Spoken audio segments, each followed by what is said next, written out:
So ngayon, tinanong din po ako kung si Sara Duterte ba ay nandiyan dyan, may issue ng warrant.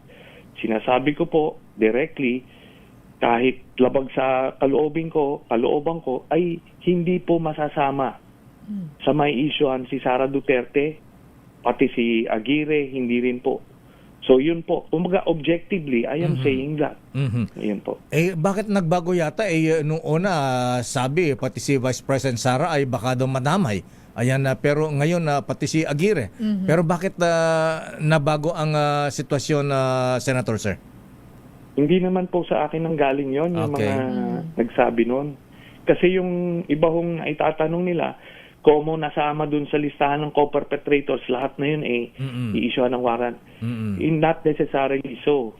Kasi depende po yan dun sa magiging prioridad ng ICC, dun sa investigasyon nila, kung ano yung makakalap sila ng ebidensya dun sa isang person of interest, iyon po ang may issuean.